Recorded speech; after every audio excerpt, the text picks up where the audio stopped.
नमस्कार, मैं मनीष स्वागत करता हूं आपको अपने इस यूट्यूब चैनल पे। दोस्तों, एक दो दिन से आपके जो ये पता चल गया है कि आपका जो लोकसभा इलेक्शन है वो कब तक संभव है और कब से स्टार्ट होगा। ये एक प्रकार का डमी डेट दिया गया था, इसको लेके इतना वीडियो बना जिसके बाद मीडिया भी कंफ्यूज हो गई कि क्या एक्चुअल में जो लोकसभा इलेक्शन का जो डेट है वो डिक्लेयर हो गया है। और इसकी वजह से जो मेन स्ट्रीम मीडिया है, जैसे आज तक हुआ, डिफरेंट बड़े बड़े जो चैनल वाले हैं, उन्होंने जो है वो निर्वाचन आयोग से पूछा कि क्या ये सही है डेट। तो उसके रिगार्डिंग एक जो है वो दिल्ली जो ऑफिस है सीईओ यानी कि चीफ इलेक्शन ऑफिस जो है वो एक ट्वीट करके बताया है कि क्या एक्चुअल में चीज़ें हैं। और जो इसी से रिलेट करता है आपके जो वैकेंसी आने हैं, तो तमाम चीज़ों पे हम वीडियो में डिस्कस करेंगे कि क्या ये जो डेट लोकसभा का है उससे पहले कौन कौन से वैकेंसी आने की संभावनाएं हैं, और जो अभी तक कुछ नहीं हुआ है तो उसके लिए अभी क्या करना है। एलपी के जो अभी वैकेंसी जो है वो इंक्रीज नहीं हुई हैं और कोई भी अपडेट अभी तक नहीं आया है, जैसा कि सभी सर को बुलाया गया था पटना में और उसके बाद भी कोई अपडेट नहीं आया है कि क्या होगा क्या नहीं होगा। उसके रिगार्डिंग भी बात कर रहे हैं। तो आज हम बात कर रहे हैं एलपी के बेस्ट स्टडी गाइड के लिए। एक बुक है जो कि चक्षु प्रकाशन की तरफ से निकली है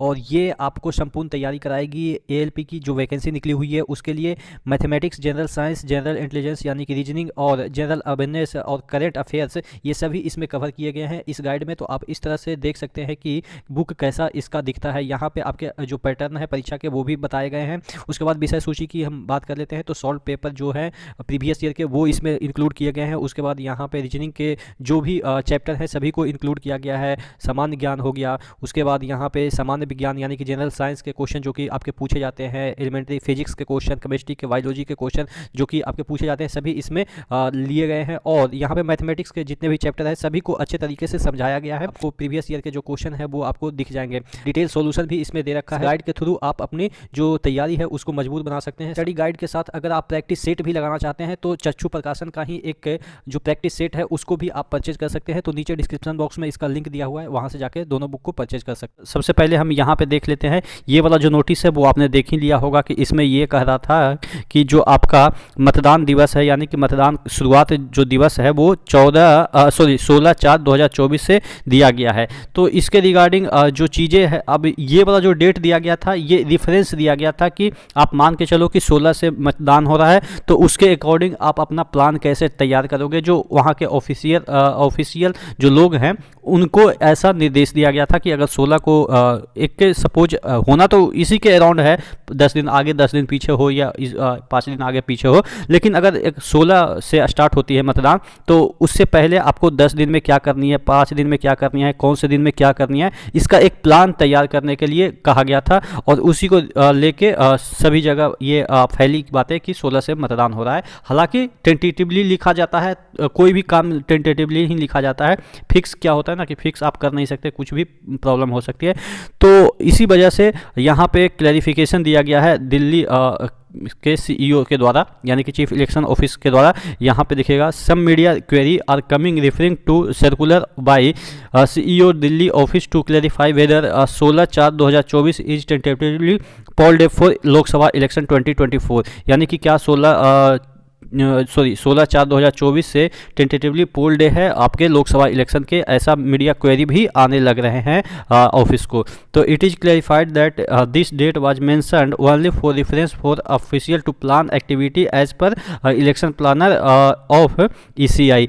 तो कहने का मतलब ये है कि इलेक्शन कमीशन इंडिया के जो प्लानर है उसके लिए एक रेफरेंस दिया गया था कि इतना को आप मान के चलो टेंटेटिवली यानी कि इतना से कराया जाएगा और इसी के अकॉर्डिंग आपको प्लान करना है। तो ये एग्जैक्ट पोल डे नहीं है लेकिन टेंटेटिवली दे रखा है। तो आप मान के चलो कि 20 से हो सकता है, 20-22 से हो सकता है, या हो सकता है 12-13 से भी हो सकता है, यानी कि इसी के अराउंड आपके 7 दिन 8 दिन ऊपर नीचे हो सकते हैं। टेंटेटिवली का मतलब ऐसे नहीं है कि मन में जो हुआ वो दे दिया, कुछ सोच विचार के कि हाँ इतना से स्टार्ट हो सकता है, तो उसी के अराउंड एक डेट दे दिया गया है रेफरेंस के तौर पर, जिससे कि आप प्लान कर सके कि कैसे इलेक्शन करवाना है। तो ये चीज़ें हैं क्लैरिफिकेशन। तो ये आप 100% मान के चलो कि इसी के अराउंड होगा क्योंकि इसमें भी टेंटेटिवली दे रखा है। तो अब बात कर लेते हैं कि कि कल तक कोई भी अपडेट नहीं आया एएलपी की वैकेंसी के रिगार्डिंग। अब क्या आपके जो कदम हो सकते हैं, देखिए ट्विटर आपने शुरुआत में ही किया, हालांकि बाद में भी आप आज भी कर रहे हैं, लेकिन वो जो चीज़ें हैं वो शिथिल पड़ चुकी है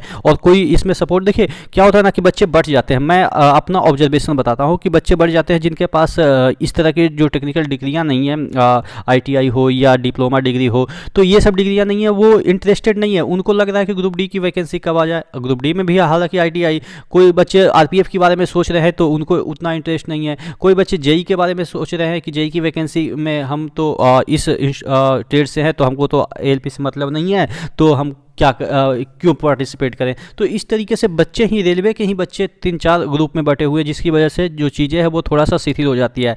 अगर ग्रुप डी का मामला होता तो देखते हैं कि एक दिन में चीज़ें सॉल्व हो जाती, क्योंकि ग्रुप डी में बच्चे लगभग सभी हो जाते हैं, कॉमन हो जाते हैं। क्योंकि जो 10th पास पे अगर प्रदर्शन किया था पिछली बार कि 10th पास के लिए ही फॉर्म भरना मिनिमम होना चाहिए, तो आपने देखा होगा कितने लाख बच्चे आ गए थे, मतलब कि चीज़ों को सॉल्व करने के लिए। लेकिन यहाँ पे बच्चे ही थोड़ा सा आप कह सकते हैं कि डिस्ट्रीब्यूटेड है। और यहाँ पे जो रेलवे के टीचर्स हैं वो कुछ चुनिंदा है, एसएससी जैसे टीचर्स नहीं है जो कि दिल्ली में शानो शौकत से रह रहे हैं। जो रेलवे के बच्चे भी हैं जो कि एकदम से निम्न वर्गीय आप मान के चल सकते हो, और टीचर्स भी लगभग निम्न वर्गीय हैं, कुछ एक को छोड़ के। खान सर को रेलवे का टीचर्स हम नहीं मानते, क्योंकि वो यूपीएससी और बीपीएससी वगैरह के लिए तैयारी कराते हैं। तो ज़्यादातर, हालांकि बच्चे तो पढ़ते हैं, लेकिन वो क्योंकि उनका देखिए बैच रेलवे का क्या होता है 100-150 रुपया, लेकिन यूपीएससी का देखिएगा तो 5,000, 10,000, 20,000, तो वहाँ पे उनका फोकस ज़्यादा रहता है। जहाँ देखिए ऑब्वियस है पैसे के पीछे कोई भी भागता है। हाँ, मैं मानता हूँ कि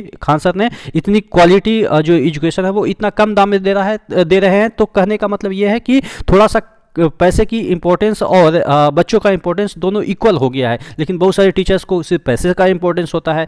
तो कहने का मतलब ये है कि जो टीचर्स भी हैं रेलवे में, हम जैसे लोग हैं कि जो छोटे छोटे यूट्यूबर हैं, तो इसकी बातें मतलब कि चलती रहती है। और एसएससी का जो टीचर्स है वो अगर ऑर्गेनाइज कोई भी प्रोटेस्ट करते हैं तो वो अच्छे तरीके से ऑर्गेनाइज होता है। लेकिन रेलवे में क्या होता है कि कोई टीचर्स ही नहीं है, सबको लगता है कि एसएससी के बच्चे से ज़्यादा इनकम है, यूपीएससी के बच्चे से ज़्यादा इनकम है, जो आपके रेलवे वाले हैं वो तो गाली ही देंगे और 200 रुपया 150 रुपया के लिए चिक्कम चिक्की करेंगे कोर्स खरीदने के लिए। तो इस वजह से जो बच्चे हैं उसको ऑर्गेनाइज टीचर्स नहीं कर पाते हैं, और लास्ट में ये होता है कि बच्चे खुद एक ऑर्गेनाइज वे में अगर प्रोटेस्ट करते हैं तब जाके टीचर्स का सपोर्ट मिलने लगता है कि उनको कि जब आग लग ही गई है तो हाथ सेकने में क्या जा रहा है। तो ये जो चीज़ें हैं ये रियलिटी है जो कि मैं बताना चाह रहा हूँ कि यही सब जो चीज़ें हैं वो चलती है।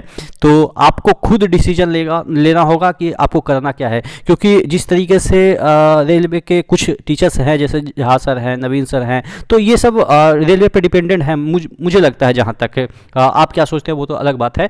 तो ये सब आपके लिए खड़े होंगे, क्योंकि इनका जो रोजी रोजगार है आप ही हैं, तो ये सब आपके लिए खड़े होंगे। लेकिन इन पे जो रेलवे ने एफआईआर कर दिया है, 7-8 एफआईआर कर दिया है, तो ये भी थोड़ा सा बैकफुट पे आ जाते हैं।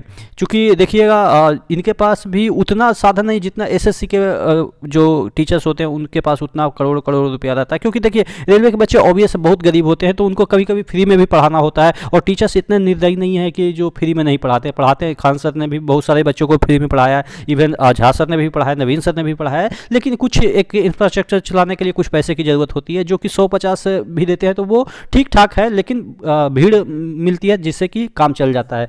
लेकिन आप देखेंगे एसएससी के बच्चे को 10,000 15,000 का बैच होता है, यूपीएससी के बच्चे का 40,000 50,000 का बैच होता है। तो उस पर ज़्यादा फोकस होने की वजह से रेलवे के बच्चे के बारे में कोई भी टीचर जल्दी सुनता नहीं है, 1-2 छोड़ के दे। तो आप क्या सोचते हैं नीचे कमेंट बॉक्स में कमेंट करके जरूर बताइएगा, और बताइएगा कि किस तरीके से आगे चीज़ों को ले जाना है। नेक्स्ट वीडियो मिलते हैं, तब तक के लिए जय हिंद।